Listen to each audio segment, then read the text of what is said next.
चलिए, now exemptions under GST, services के exemptions हमारे सिलेबस में है। अब इसमें अगर हम लोग बात करें तो क्या क्या चीज़ें हैं, बहुत सारी लिस्ट है और उसमें से भी कुछ कुछ आपके सिलेबस से एक्सक्लूड कर दिए गए हैं, तो वो मैंने आपके नोट्स में रखा नहीं, और कुछ अमेंडमेंट्स आए हैं रिसेंटली, तो आई होप वो प्रॉपरली आपने वेरीफाई कर लिया है। मैंने अमेंडमेंट नोट शेयर किया था, आपने 1 to 1 कंपेयर करना है कि वो प्रॉपरली वैसे ही पढ़ा है कि नहीं। मोस्टली तो है, 90% of those amendments have been perfectly included, कुछ इक्का दुक्का सर्कुलर वगैरह होगा जो शायद मिस हुआ है। अब देखिए, एग्जाम्शंस तो बहुत सारे अपने पढ़े, अगर आपने ऐसे एक समरी लिस्ट बनाई है तो बहुत काम में आएगी आपको, जिसमें हम लोगों ने देखा था कि सप्लायर कौन है, सर्विस क्या है, एंड कुछ स्पेशल रिमार्क्स है कि रेसिपिएंट कौन है। चैरिटेबल एंटिटी अगर चैरिटेबल एक्टिविटीज कंडक्ट करती हैं जो हेल्थ, एजुकेशन, रिलीजन या एनवायरनमेंट से रिलेटेड है तो वो एग्जेम्प्ट होती है। Then supply of going concern, transfer of a going concern is exempt, and ऐसे बहुत सारे। हम लोग ने क्या किया था, फिर सीक्वेंस थोड़ा अलग रखा था, कुछ गवर्नमेंट वाली सर्विसेज को एक साथ पढ़ा था, एग्रीकल्चर वाली सर्विसेज को एक साथ पढ़ा था, एजुकेशन को एक साथ, तो वैसे यहाँ पर हम अभी रिवाइज करते हैं। अब कहाँ पर कितना थ्रेशोल्ड है वो भी क्विकली रिवाइज हो जाएगा। वैसे आई होप अमाउंट थ्रेशोल्ड वाला आपके पास में चार्ट खुद का बना हुआ है, ओके। तो फिर ये हम लोग देखते हैं सीधा, सीरियल नंबर 9 जो है, ये देखिए, ओल्ड एज होम फैसिलिटी, उसमें कितने का थ्रेशोल्ड है, 25,000 पर मंथ, अगर उसके अंडर में चार्ज है तो ही वो सप्लाई एग्जेम्प्ट होता है। प्रोवाइडर ऑफ फैसिलिटी कौन कंडक्ट कर रही है, कौन प्रोवाइड कर रही है, government, central government, state government और लोकल अथॉरिटी और एनी चैरिटेबल एंटिटी, तो उसमें एग्जेम्पशन मिलता है। Section serial number 9D। Then यहाँ पर और भी है, गवर्नमेंटल अथॉरिटी अगर ये वाले फंक्शन कैरी आउट करती तो एग्जेम्प्ट है। देन ये वाले भी हम लोग ने देख लिया, 60 years प्लस वाले। इलेक्ट्रिसिटी डिस्ट्रीब्यूशन यूटिलिटी, अगर फार्मर्स के ट्यूबवेल तक के अगर इलेक्ट्रिसिटी के लिए लाइन खींचने का काम कर रही है, इंस्टॉलेशन ऑफ लाइन, तो that is exempt. But generally कोई फैक्ट्री के लिए कर रहे हैं तो दैट इज टैक्सेबल, है ना। इलेक्ट्रिसिटी का जो मेन चार्ज होता है that is exempt under GST. Electricity as such अगर इलेक्ट्रिसिटी यूटिलिटी प्रोवाइड करती है तो वो एग्जेम्प्ट है, वो अलग से हमने देखा है। Then renting of residential property for residential purpose, इसका एक एक्सेप्शन आ चुका है हमारे इसमें अमेंडमेंट के थ्रू। क्या एक्सेप्शन आ चुका है इसका, कि अगर रेसिपिएंट रजिस्टर्ड है तो उसमें अब टैक्स लग जाएगा। पहले क्या था, रेसिडेंशियल प्रॉपर्टी अगर रेसिडेंशियल पर्पस के रेंट पे दिया तो it used to be fully exempt, but अब अगर रजिस्टर्ड पर्सन को दिया तो it will be covered under reverse charge, alright. Then इसमें फिर बीच में ये वाले रह गए, सीरियल नंबर 10 और 11, pure labour contract in respect of construction, erection, installation, repair, maintenance, renovation, in respect of original works of housing construction project under this scheme, housing for all urban mission और प्रधानमंत्री आवास योजना। ये क्या, इसमें देखिए आप देख सकते हो कि रेवेन्यू नेचर के भी वर्क्स कवर्ड है, रिपेयर वगैरह भी वर्ड लिखा हुआ इन लोगों ने। और जो 11th नंबर का है उसमें नॉर्मली जनरली कोई स्कीम में नहीं भी कवर्ड है, सिंगल रेसिडेंशियल यूनिट जो कि रेसिडेंशियल कॉम्प्लेक्स का पार्ट नहीं है, उसके कंस्ट्रक्शन का अगर एक्टिविटी हो रहा है जिसमें प्योर लेबर सप्लाई किया तो that is exempt, okay. Labour supply का जो पार्ट होता है उसमें there should not be element of goods, क्योंकि अगर लेबर प्लस गुड्स हो गया तो वो वर्क्स कॉन्ट्रैक्ट हो जाता है विच इज टैक्सेबल। इस केस में अगर रिपेयरिंग की सर्विसेज रही तो टैक्सेबल है, रेसिडेंशियल कॉम्प्लेक्स वाला पार्ट रहा तो टैक्सेबल है। समझ रहे क्या, क्योंकि जो इंडिपेंडेंट यूनिट बना रहे हैं तो ही एग्जेम्पशन है, वो भी कंस्ट्रक्शन का, वो भी सिर्फ लेबर सप्लाई का, तो ऐसा स्पेसिफिकली यहाँ पर दिया हुआ है सीरियल नंबर 10 और 11। उसके बाद में एक सीरियल नंबर कौन सा था, सीरियल नंबर 14 था जो कट चुका है, होटल अकोमोडेशन वाला, तो 1000 रुपीज तक के पहले एग्जेम्प्ट रहता था, now it has been removed. मतलब अब होटल पे अगर 800 रुपये का भी है तो GST will be applicable. Then फिर हम लोगों ने कौन सा एक देखा था यहाँ पर, ये वाला रिलीजियस प्लेस वाला, है ना, service by a person by way of conduct of religious ceremony, pandit ji वाली सर्विसेज, और renting of presents of a religious place. इसके थ्रेशोल्ड पॉइंट्स हम लोग ने देखा था, क्या क्या थ्रेशोल्ड पॉइंट्स थे इसके, कि अगर 1000 पर डे के अंदर है तो रूम का रेंट एग्जेम्प्ट है, 10,000 से नीचे है तो प्रीमाइसेस, हॉल या ओपन एरिया वाला एग्जेम्प्ट है पर डे, है ना, शादी या कोई फंक्शन के लिए आपने रेंट पे लिया है। और अगर शॉप्स वगैरह है तो 10,000 पर मंथ उसके अंदर अगर रेंट रहा तो एग्जेम्प्ट रहेगा in respect of religious premises which are owned और managed by the charitable entity, बराबर। फिर ये वाले दो एग्जेम्पशन जो थे वो हट गए थे। फिर इसमें और भी है बाकी अमाउंट के थ्रेशोल्ड वाले पॉइंट्स। देन फिर हम लोगों ने देखा था मेनली कौन से, पूरे, चलो रेंटिंग वाला एक चार्ट देख लो। अगर रेसिडेंशियल प्रॉपर्टी का रेंटिंग है, रेसिडेंस के लिए है और अनरजिस्टर्ड पर्सन को दिया तो इट इज एग्जेम्प्ट, ठीक है। अगर रेसिडेंशियल प्रॉपर्टी का रेंटिंग है, रजिस्टर्ड को दिया तो it is covered under reverse charge. Residential use के लिए दिया या कमर्शियल यूज के लिए दिया, किसको दिया, रजिस्टर्ड पर्सन को दिया। अगर कमर्शियल यूज के लिए दिया है अनरजिस्टर्ड पर्सन को तो फिर फॉरवर्ड चार्ज लगता है, ठीक है, लेकिन टैक्सेबल है क्योंकि रेसिडेंशियल यूज के लिए नहीं दिया। जैसे कि कोई सीए फार्म है, नया नया सेटअप हुआ है, 20 लाख का टर्नओवर होने का है, रजिस्ट्रेशन नहीं लिया है, उसने एक फ्लैट रेंट पे लिया है तो अपने ऑफिस के लिए, तो उस पर फॉरवर्ड चार्ज लगेगा। देन अदर्स, और कोई property other than residential property, उसमें तो नॉर्मल टैक्स लगता है, फॉरवर्ड चार्ज, ठीक है, नॉर्मली। हाँ, वो बात अलग है, हम लोग गवर्नमेंट अगर रेंट पे देती है, लोकल अथॉरिटी वगैरह, तो वो हम लोग अलग से देखेंगे, है ना। देन उसमें रिवर्स चार्ज लगता है क्योंकि।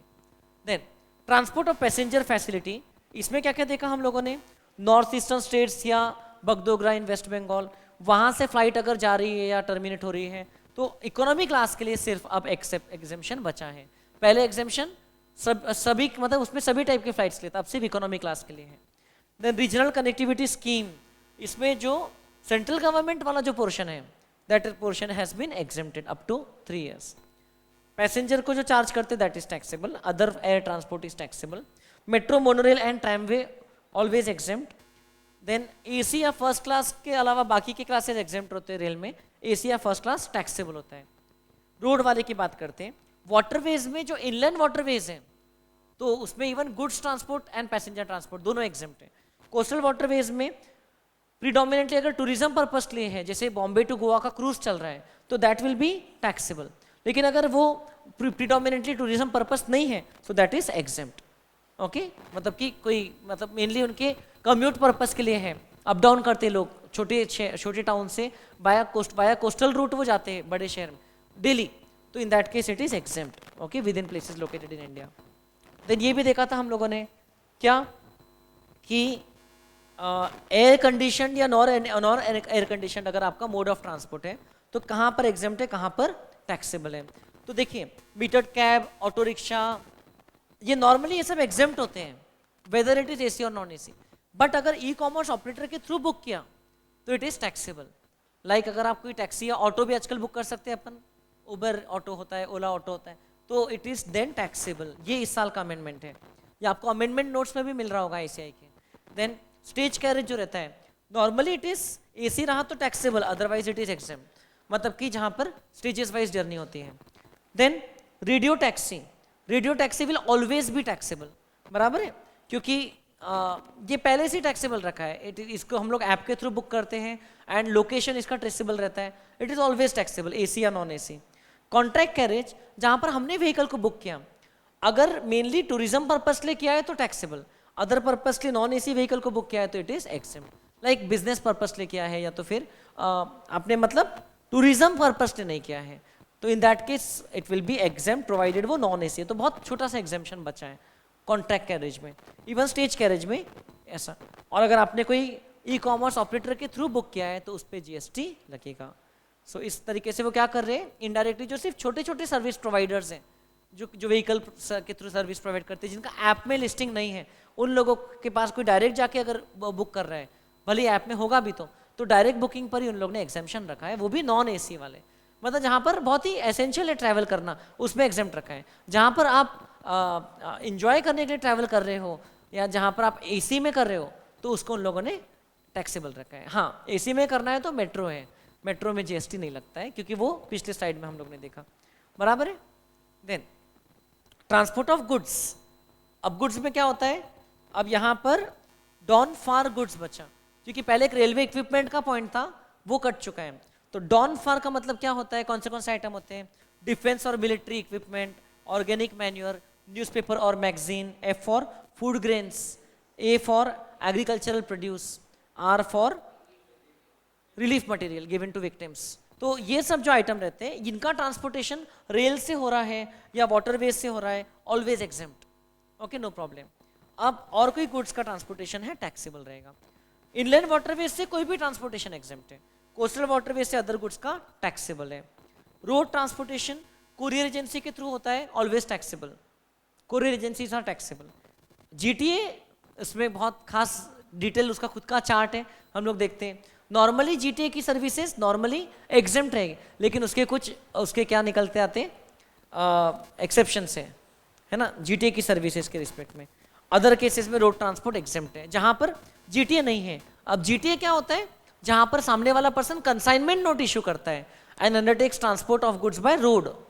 तो एक्चुअल में देखा जाए तो नॉर्मली टैक्सेबल रहती है, जीटीए को चार्ज नहीं लगता है, रिवर्स चार्ज लगता है। जीटीए के केस में चार्ज किसको लगता है, जो रेसिपिएंट ऑफ सर्विस है। रेसिपिएंट कौन हो सकता है, जो दोनों में से कोई भी हो सकता है, मतलब जो पर्सन गुड्स को भेज रहा है, कंसाइनर, या जो गुड्स को रिसीव कर रहा है, जो भी जीटीए के साथ कॉन्ट्रैक्ट किया है, दैट पर्सन में बी लायबल टू पे tax in that case. And by air अगर गुड्स का ट्रांसपोर्ट हो रहा है तो वो तो टैक्सेबल है।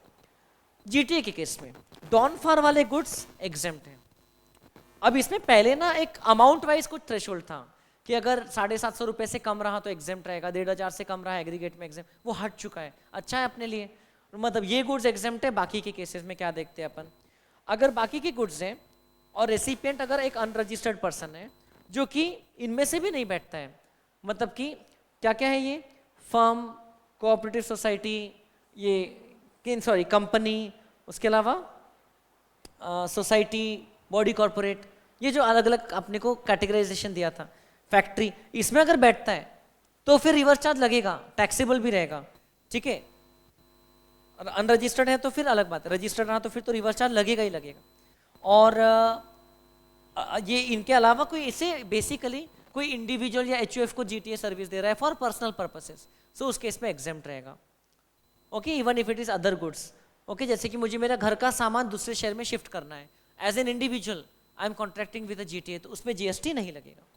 बट अगर ये वाले केसेस है FCSBF, ये हम लोग ने देखा था, इसमें कौन कौन आते हैं एग्जैक्टली, ये सब आते हैं, factory, society, cooperative society, body corporate, firm, ये सब, इनको अगर सर्विस दिया तो इट विल बी टैक्सेबल।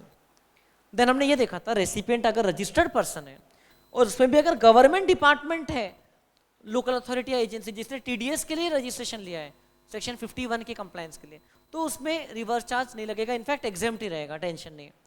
और एनी अदर केस में टैक्सेबल रहेगा और रिवर्स चार्ज भी लगेगा।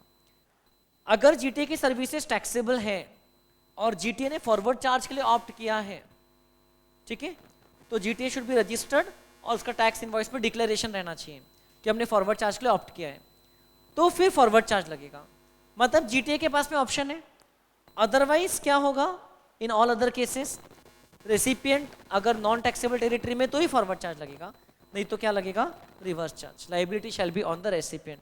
रेसिपिएंट कौन कौन हो सकता है, ये तो हो नहीं सकते क्योंकि यहाँ पर एग्जेम्प्ट है, इनमें से कोई हो सकता है या और कोई रजिस्टर्ड पर्सन हो सकता है, ब्रॉडली इसमें कवर्ड है। इंडिविजुअल भी हो सकता है जो कि रजिस्टर्ड है, तो वो केसेस में रिवर्स चार्ज लग सकता है।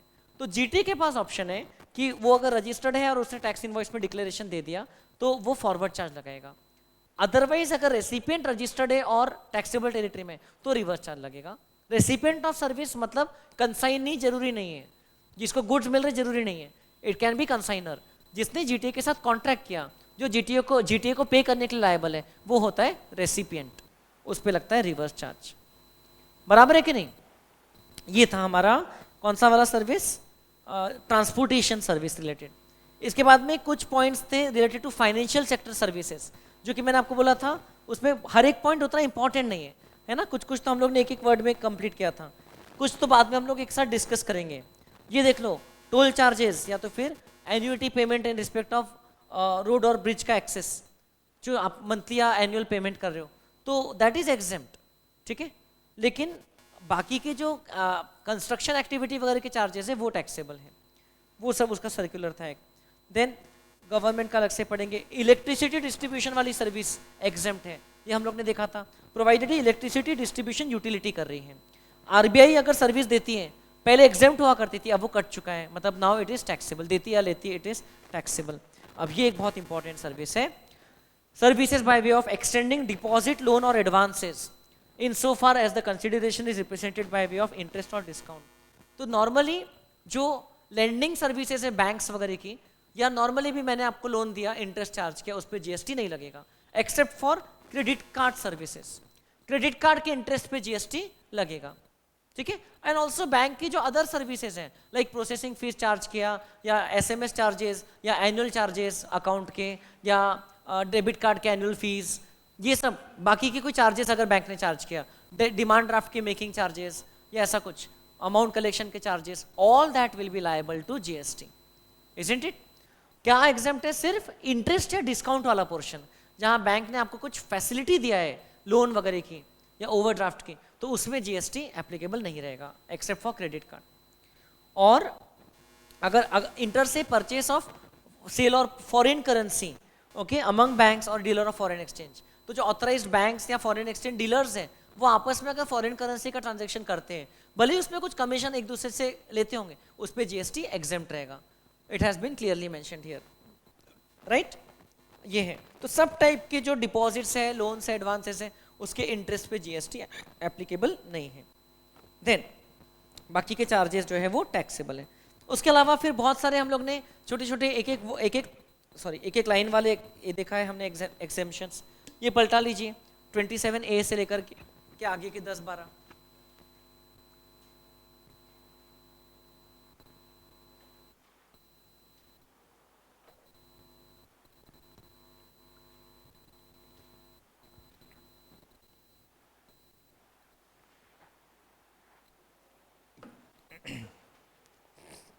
देखिए इसमें दिख रहे हैं इतने सारे, लाइफ इंश्योरेंस पॉलिसीज कुछ कुछ एग्जेम्प्ट है, नॉर्मली टैक्सेबल है। नॉर्मली लाइफ इंश्योरेंस के ऊपर में नॉर्मली प्रीमियम पे जीएसटी लगता है। ईएसआईसी ये सब उतने इंपॉर्टेंट नहीं है। देन गवर्नमेंट वाला तो हम लोग अलग से देखते हैं। कुछ जनरल इंश्योरेंस पॉलिसीज एग्जेम्प्ट है, स्पेसिफिक सॉरी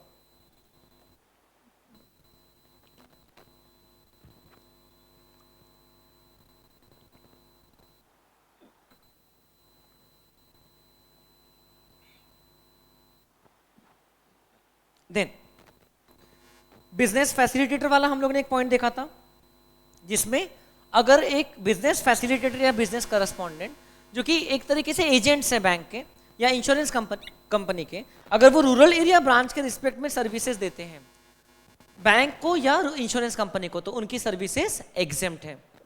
और वो लोग अगर बैंक वाले अगर और एक इंटरमीडिएट से सर्विसेज लेते हैं तो वो भी एग्जेम्प्ट है। अर्बन एरिया ब्रांच के रिस्पेक्ट में it is fully taxable. And जहां जहां पर टैक्सेबल है वहां पे कौन सा चार्ज लगता है? Reverse charge. ये हम लोग ने 3rd चैप्टर में स्किप किया था, अभी यहां पर एक साथ देख रहे हैं। देन इसके बाद में एक सर्विस थी सीधा सीधा, ये टीडीआर वाला हम लोग ने 3rd चैप्टर के साथ डिस्कस कर लिया था, है ना। देन ये कौन सा वाला केस था? रिगार्डिंग ये इंडस्ट्रियल यूनिट या डेवलपर को अगर state government industrial development corporation अगर क्या कर रहा है, लॉन्ग टर्म लीज पे इंडस्ट्रियल प्लॉट प्रोवाइड कर रहा है, तो इन दैट केस उसका जो अपफ्रंट अमाउंट ये देता है 30 साल के ऊपर की लीज के लिए, that has been exempted. Then ये भी हम लोग ने डिस्कस कर लिया है। देन इंक्यूबेशन वाले जो केसेस रहते हैं, जहां पर कौन सर्विसेज देता है? जो इंक्यूबेटर है वो इंक्यूबेटी को सर्विसेज देता है ना, फॉर एस्टेब्लिशिंग न्यू स्टार्टअप, तो उस केस में ये वाली सर्विस एग्जेम्प्ट रहती है। एंड ये लोग इंक्यूबेटी जो आगे सर्विसेज देते हैं, ये भी अप टू 50 लाख रुपीस ये भी एग्जेम्प्ट रहती है फॉर द फर्स्ट 3 years।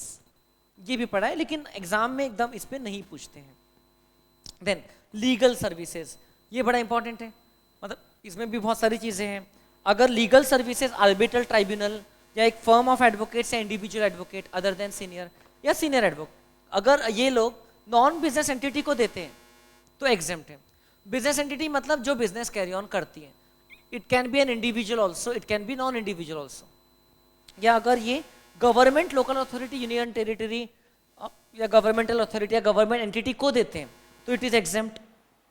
तो टैक्सेबल कब है? जब ये लोग सर्विसेज देते हैं बिजनेस एंटिटी को जिसका टर्नओवर थ्रेशोल्ड से ज़्यादा है। किस साल का? पिछले साल का। Turnover of the preceding year is more than the threshold for the purpose of registration.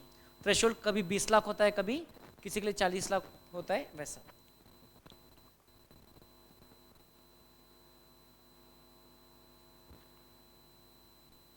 कोई मुझे बहुत याद कर रहा है ऐसा लग रहा है, ठीक है। Then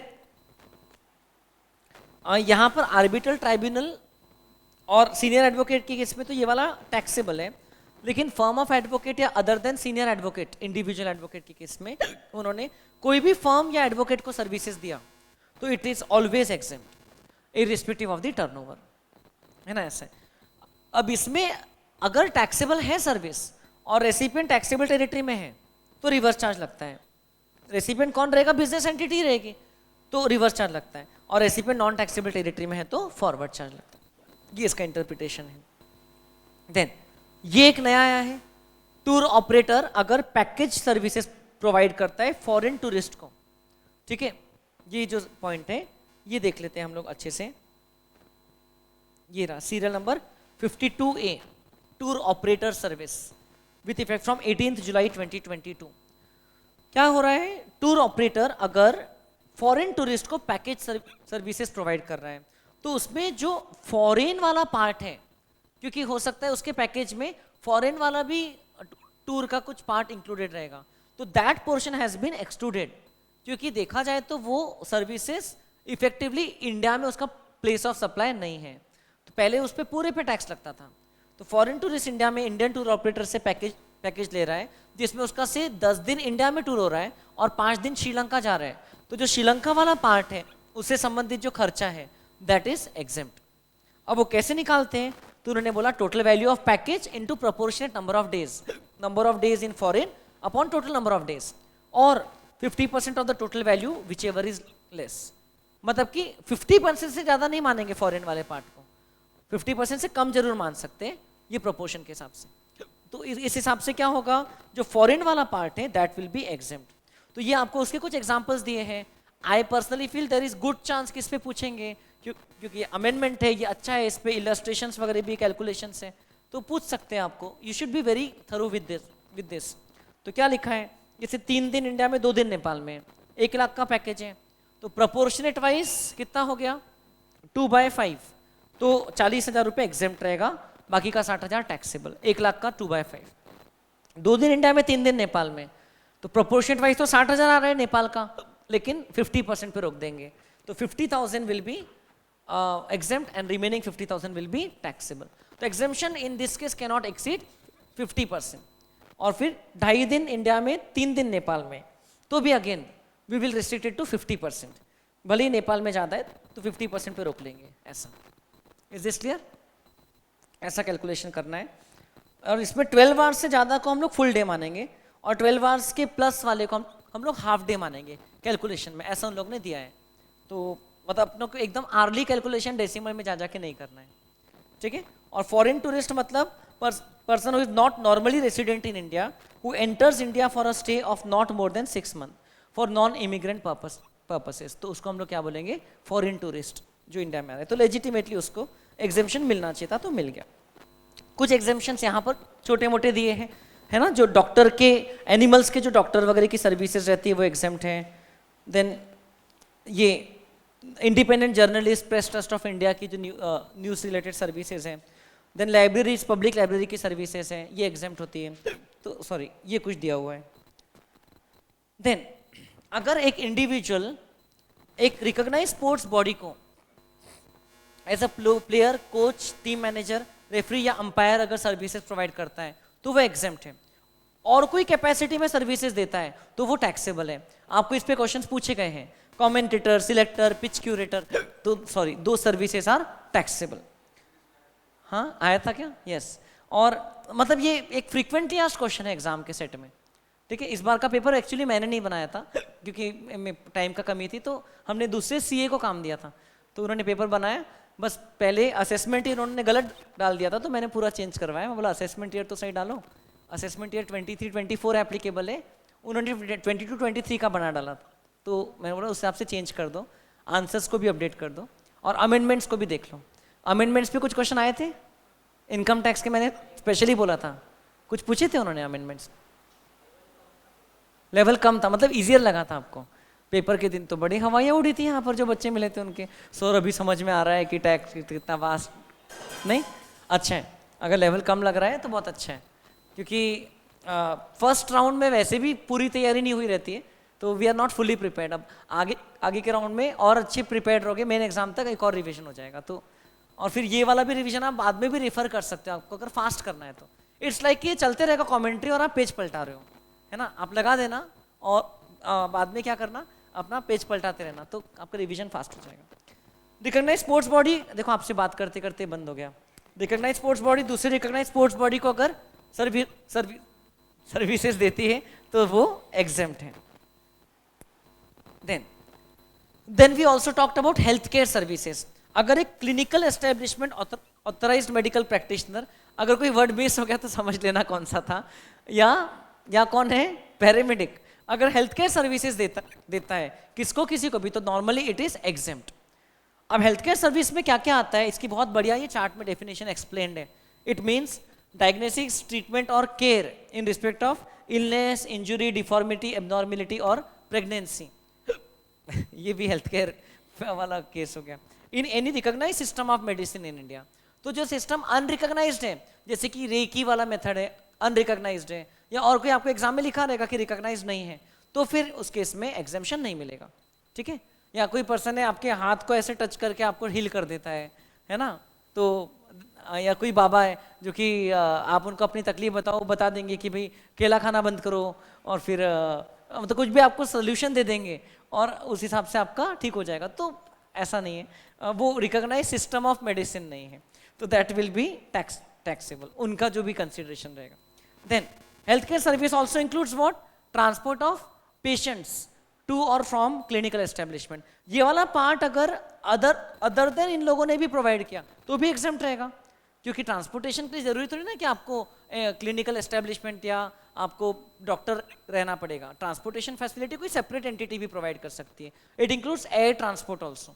and what does it exclude? Healthcare services, it excludes hair transplant and cosmetic और plastic surgery, unless वो necessity है, unless वो treatment के लिए करवाया है। It is done to restore the anatomy or body functions which have arisen, जहाँ पर problem हुआ है due to congenital defects या developmental abnormality और injury और trauma, वो cases में वो exempt है।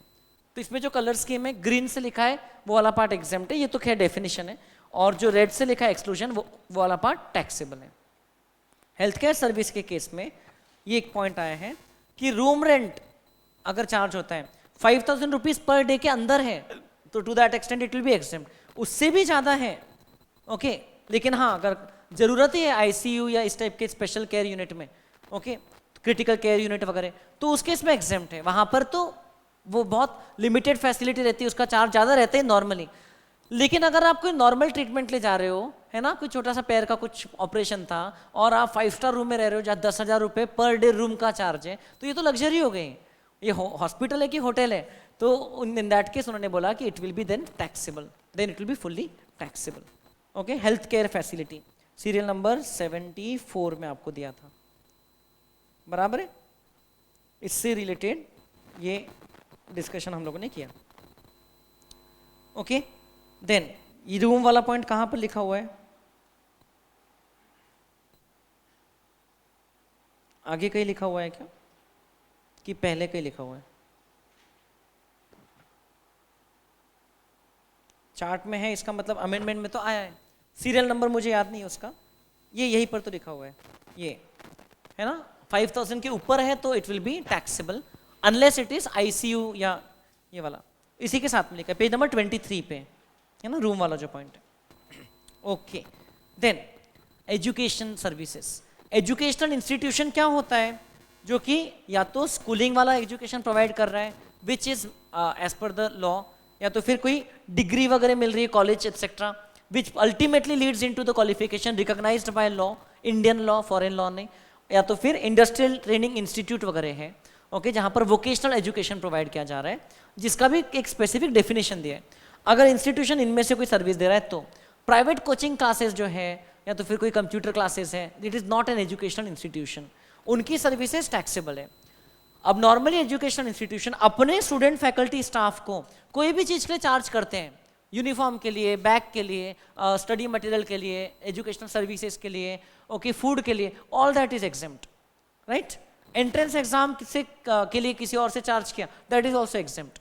लेकिन और कोई सर्विस दिया किसी और को, जैसे कि अपना कोई प्रॉपर्टी था वो किसी को रेंट पे दिया एग्जाम कंडक्ट करने के लिए, so that will be taxable, okay. किसी को स्पोर्ट्स डे कंडक्ट करने के लिए आपने ग्राउंड रेंट पे दिया, that will be taxable. Educational institution को जो सर्विसेज मिलती है तो उसमें एडमिशन या एग्जाम से संबंधित जो सर्विसेज रहती हैं वो सभी टाइप के इंस्टीट्यूशन के लिए एग्जेम्प्ट रहती है, सर्विसेज रिलेटेड टू एग्जाम और रिलेटेड टू एडमिशन, ओके। लेकिन उसके अलावा जो सर्विसेज रहती है उसमें स्कूल्स को ये 3 सर्विसेज एग्जेम्प्ट होती है। कौन सी? ट्रांसपोर्टेशन और केटरिंग सर्विसेज और security and cleaning inside the institution. सिर्फ स्कूल्स वगैरह को मिली है ना, जो स्कूलिंग प्रोवाइड कर रहे हैं प्री स्कूल से लेकर के हायर सेकेंडरी तक के। और कॉलेजेस को कौन सी सर्विस मिली तो एग्जेम्प्ट रहती है? Online journals. मतलब ये वाली सर्विस अगर स्कूल को मिली तो टैक्सेबल है, इनको मिली तो टैक्सेबल है। ये जो ऊपर की 3 सर्विसेज है ये इन दोनों को मिली तो टैक्सेबल है। समझ रहे क्या?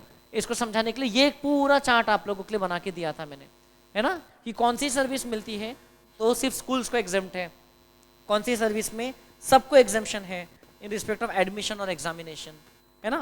प्राइवेट क्लासेस के लिए तो सब कुछ टैक्सेबल रहता है, उनको कोई भी सर्विस मिलती है तो ऐसा एग्जेम्पशन अवेलेबल नहीं है। और इनके अलावा और कोई भी अगर सर्विस है जो किसी को भी मिल रही है एजुकेशनल इंस्टीट्यूशन को तो दैट इज ऑल टैक्सेबल।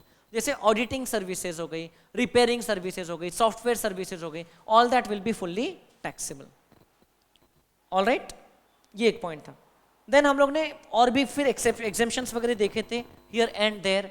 अगर IIM वाला पॉइंट इसी में कवर हो गया था ना, उसका एक सर्कुलर था आखिरी में कि अगर 1 ईयर के अंदर का कोर्स रहता है शॉर्ट ड्यूरेशन प्रोग्राम तो टैक्सेबल है, 1 ईयर से ज़्यादा बड़ा वाला प्रोग्राम रहता है तो वो एग्जेम्प्ट है because it leads to qualification recognised by law. Education से संबंधित तो बहुत सारे सर्कुलर हैं आगे, तो वो आपको एक एक करके देखना है ना, क्योंकि कई बार सर्कुलर का एप्लीकेशन आ जाता है ना। खासकर उसमें 2-3 सर्कुलर फूड वाले हैं कि अगर स्कूल को कोई फूड सर्विसेज प्रोवाइड करता है तो इट इज एग्जेम्प्ट, लेकिन स्कूल आगे बच्चों को प्रोवाइड करती तो भी एग्जेम्प्ट। बट अगर कॉलेज है, कॉलेज को किसी ने प्रोवाइड किया इट इज टैक्सेबल, कॉलेज ने अपने स्टूडेंट्स को प्रोवाइड किया इट इज एग्जेम्प्ट। ऐसा है, हम लोग ने देखा है सर्कुलर्स में। देन अगर एक बॉडी अपने मेंबर से चार्जेस या कंट्रीब्यूशन ले रही है एज अ ट्रेड यूनियन या इन respect of exempt services, okay, जो चार्जेस ले रही है, जो सर्विसेज है वो खुद ही एग्जेम्प्ट है, या तो फिर इन रिस्पेक्ट ऑफ अ रेसिडेंशियल और हाउसिंग सोसाइटी जहां पर वो लोग कितना ले रहे हैं, 7,500 से ज़्यादा नहीं ले रहे हैं पर मेंबर, तो in that case exemption shall be available, okay, in respect of these services. और services provided by body to its members के इसमें ये भी कवर्ड है। कौन सा वाला? ये वाला, services provided by unincorporated body और entity which is registered under any law. तो वो अगर इनमें से कोई सर्विसेज देती है, ये वाले कोई भी फंक्शंस कैरी आउट करती है वो बॉडी, तो उसमें मेंबरशिप फीस अगर 1,000 से ज़्यादा नहीं है पर ईयर तो फिर it will be exempt. If it is up to 1,000 per member per year it will be exempt, okay.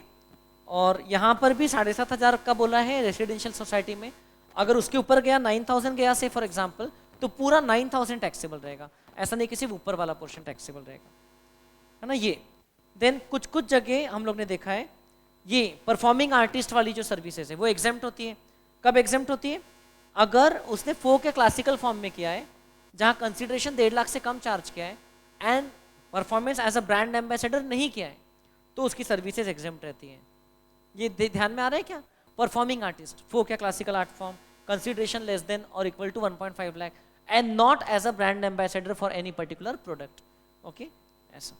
Then अगर आर्ट्स या कल्चर की ट्रेनिंग या कोचिंग है, अगर वो एक इंडिविजुअल प्रोवाइड करता है तो एग्जेम्प्ट है, ठीक है, सिर्फ इंडिविजुअल प्रोवाइड करता है तो।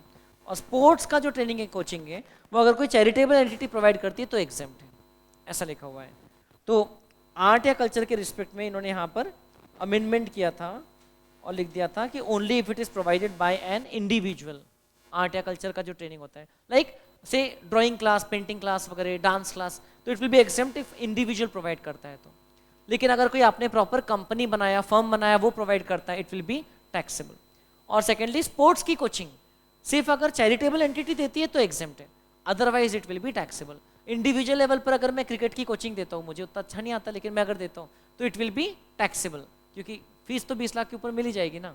स्पोर्ट्स की कोचिंग नहीं, खुद को आना चाहिए ना पहले उतना। Then in case this cases admission fees is always exempt. Okay, ये वाले केसेस में museum, zoo, wildlife sanctuary, national park, tiger reserve, protected monument, FIFA अंडर-17 women world cup, AFC women's Asia cup, football वाला, ये वाले cases में अगर 500 रुपए से ज्यादा नहीं है तो ही एग्जेम्प्ट है। क्या क्या है? Circus, dance, theatrical performance, drama, ballet, award function, concert, beauty pageants, musical performance, sporting event, recognised या अनरिकॉग्नाइज्ड सभी टाइप के कवर्ड है, और प्लानिटेरियम। तो इसमें 500 रुपए से कम की टिकट है या 500 की भी है तक के तो इट इज एग्जेम्प्ट, उसके ऊपर का रहा तो टैक्सेबल। तो सेम मैच में जैसे VCA में मैच हो रही है, अगर टिकट 500 की है, 400 की है तो वे दोनों एग्जेम्प्ट रहेगी, लेकिन अगर कुछ स्टैंड की टिकट 1000 की है, 2000 की है तो दैट विल बी टैक्सेबल, उसके अंदर में GST का कंपोनेंट रहता है।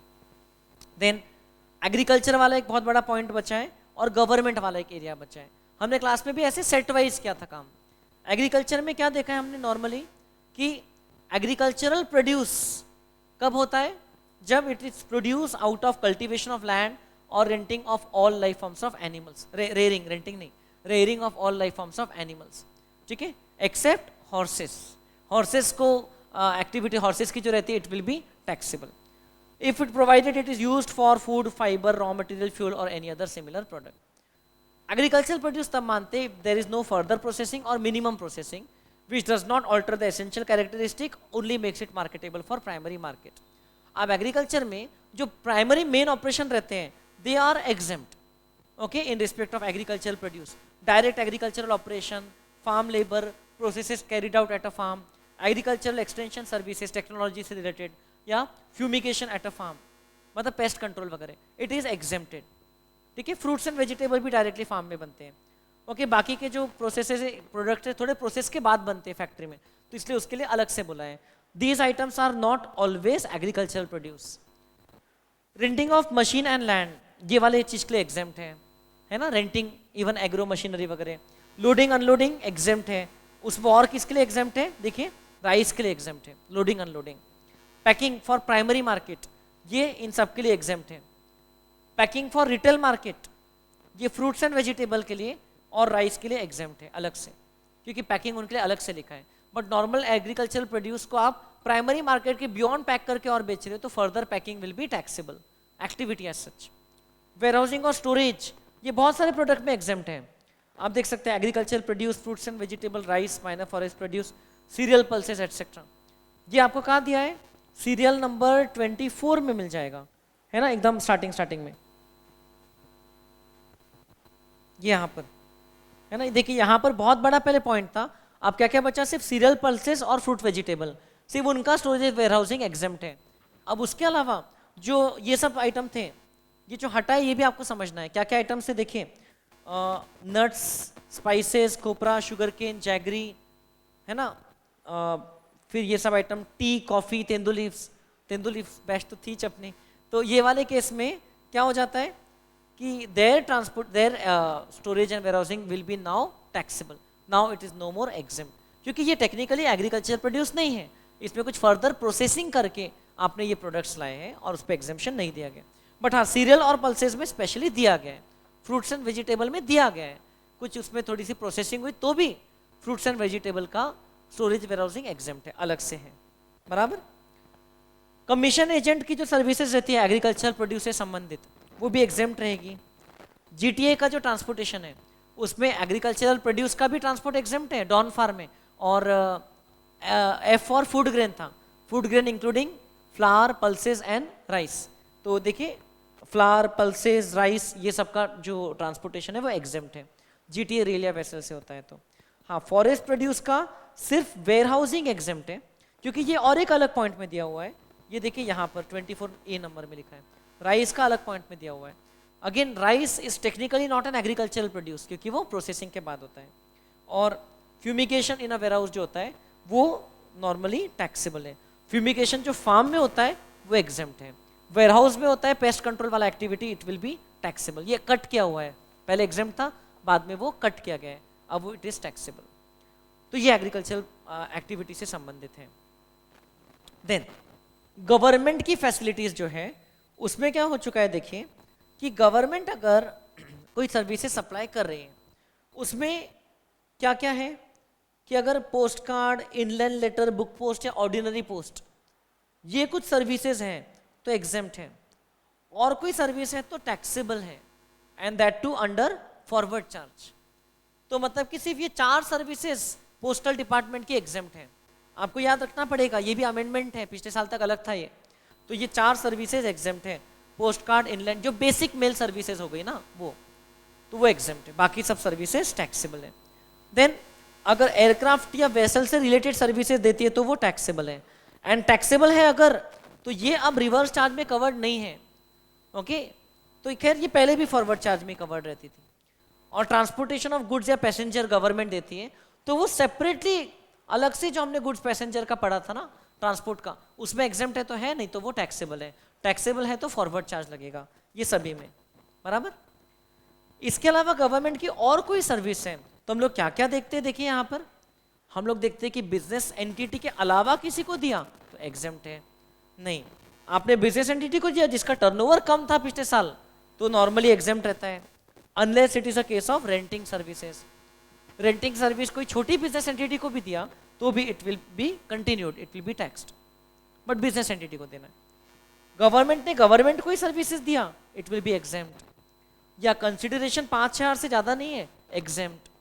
ये सब हम लोग ने पढ़ा है ना, कंटिन्यूस सप्लाई वाले केस में हम लोग एग्रीगेट देखते हैं साल भर का, 5,000 से ज्यादा नहीं है।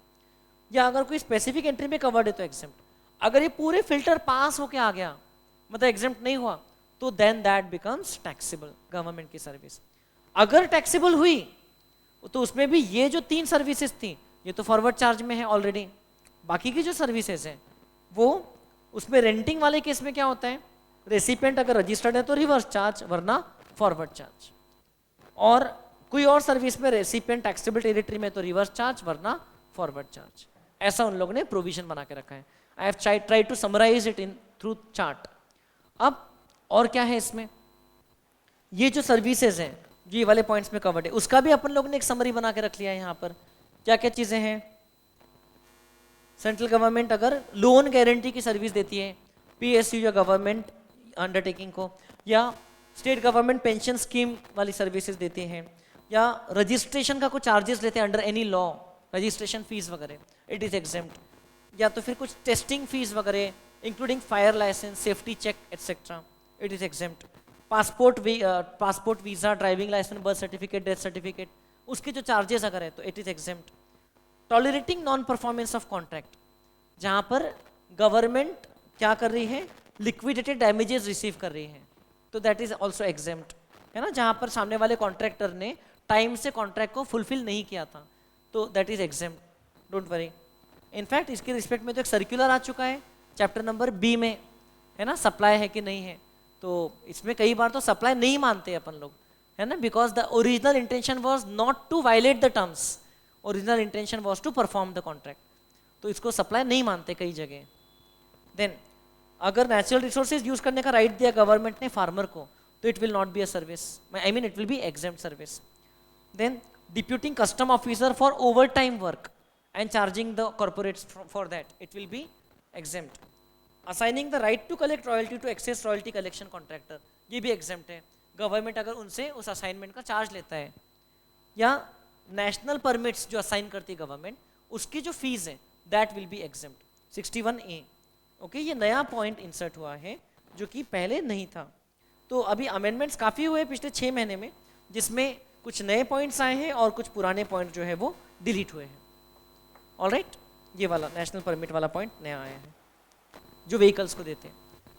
एंड लास्टली गवर्नमेंट को जो सर्विसेज मिलती है, ये वाले केस में देखिए, अगर गवर्नमेंट अगर ये वाली सप्लाई करती है, कौन से, पंचायत या म्यूनिसिपैलिटी के फंक्शन, तो उसको तो सप्लाई ही नहीं मानते, वो तो अलग से नोटिफाइड है। अगर गवर्नमेंटल अथॉरिटी या एंटिटी करती है, किसी को भी देती है, तो इट हैज़ बीन एग्जेम्प्टेड, क्योंकि इनका काम है ये वाले फंक्शन कैरी आउट करना। अगर और कोई पर्सन अगर ये वाली सर्विसेज देता है, किसको, इनको गवर्नमेंट को, अगर प्योर सर्विस के फॉर्म में दे रहा है, जैसे कि पंचायत के फंक्शन है, म्यूनिसिपैलिटी के फंक्शन है, से स्ट्रीट लाइट मेंटेनेंस का काम दिया, तो सिर्फ मेंटेनेंस मतलब प्योर सर्विस है तो एग्जेम्प्ट है।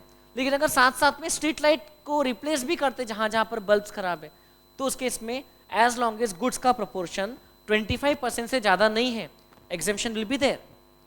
लेकिन उससे ज्यादा है तो that it will be taxable, composite supply है तो, बराबर। Provided the recipient is the government directly here, okay, किसी और पर्सन से गवर्नमेंट ने डायरेक्टली कॉन्ट्रैक्ट देकर के सर्विसेज लिया तो एग्जेम्पशन मिल जाएगा।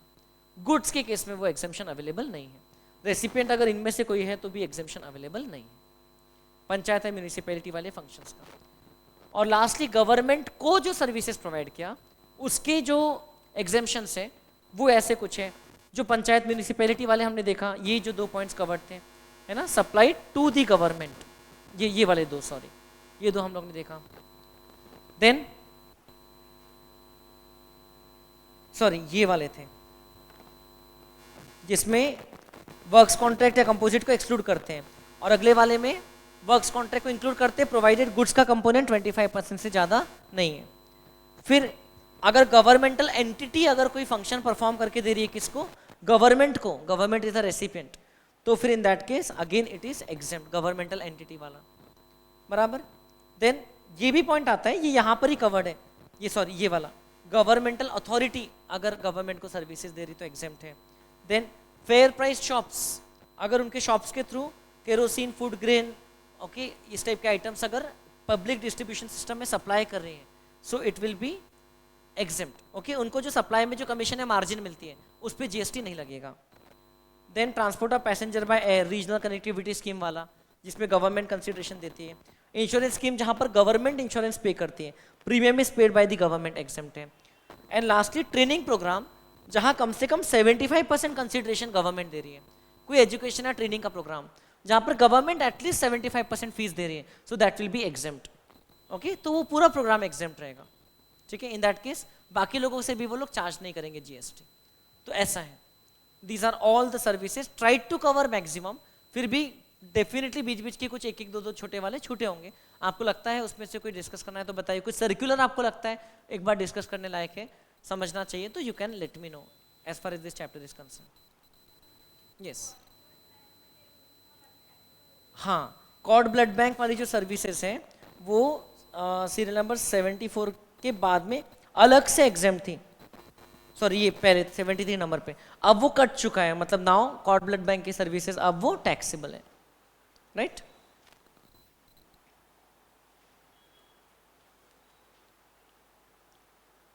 सो और कोई डाउट है?